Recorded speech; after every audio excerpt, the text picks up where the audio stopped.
Thank you so much, Mr. Chair, and thank you to all of the committee members. I especially want to appreciatively acknowledge our icon, Representative Thompson, and thank you for your leadership. The George Floyd Act, House Bill 88, takes a significant step in pumping oxygen of public safety into communities that have long suffered from the chokehold of a policing system that was born in racism and shaped by white supremacy.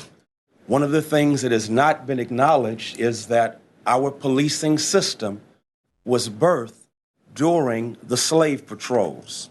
Further, the George Floyd Act begins the necessary process of getting the knee off the necks of communities that continue to be over-policed, over-vilified, underserved, and under-resourced.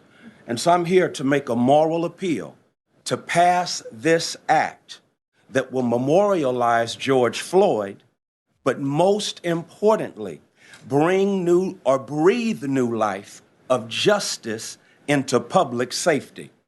The horrific and heinous killing, no, lynching of George Floyd arrested the attention of this nation. And all of us can piously agree right now that was ugly, that was evil, and that was wrong. As a matter of fact, last year we called it a time for reckoning. Etymologically, reckoning means appraisal or judgment. And right now we're doing an appraisal and judgment of a system that needs to be corrected. Yes, a system. Because really the question is not solely who killed George Floyd, but what killed George Floyd. And what killed George Floyd, I focus on today, are lethal force statutes, such as the one we have in Texas that is nebulous and allows lethal force against a suspect who is suspected of a violent felony, even when that person poses no immediate threat. Former U.S. Prosecutor Paul Butler is right. It is possible for police to selectively invoke their powers against African American residents and at the same time act consistently with the law. This is a recipe for state-sanctioned murder because black bodies are still weaponized and automatically perceived as threats. The weaponization of black bodies made a beaten and bloodied Rodney King, surrounded by over a dozen police officers, a threat. A gasping Eric Garner was a threat. Right here in Texas, teenager Jordan Edwards fleeing a party, and Botham Jean eating ice cream in his apartment. Trayshawn Miller, whose family belongs to the church I pastor.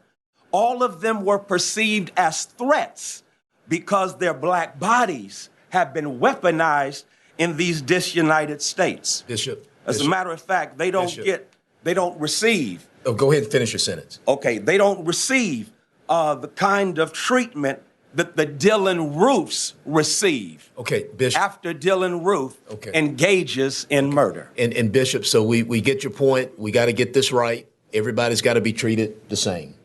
Okay, in the color of the law.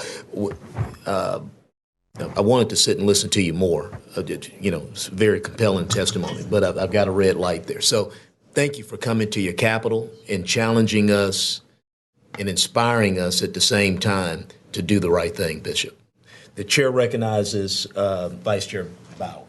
Thank you, Mr. Chairman, and thank you, Dr. Freddie Haynes, and welcome to your Texas Capitol. I don't get to come across the Metroplex and hear you quite enough. I do wish the chairman would have let you continue on. I do too. But I want to ask the same question of you, since I have already asked, members of law enforcement here today what they think the next steps are. As you've had time to think about it, to pray about it, to speak to your Lord and Savior, what do you think are some of the next steps in compromise that we can come to make sure that we are holding law enforcement accountable for things that are just true injustice? Well, again, I think that what has been presented in House Bill 88, it covers it so well. And as I was trying to point out, just the very fact that, law enforcement officers have the freedom, as it were, to act in a certain way toward a suspect because they are suspected, and then act in that way under the cover of law. And so I heard earlier someone say that, yes, people have been held accountable, and they called the role of persons who were held accountable after someone was killed. And so what we're trying to do is get in front of people getting killed. Amen. So we save lives in advance. And so that's why I hope our focus is not on a few bad apples and actors. Let's look at the tree so we can produce a tree filled with good apples, as opposed to, we got a rotten apple here and a rotten apple there. Well, if I got too many rotten apples, eventually I need to check the tree.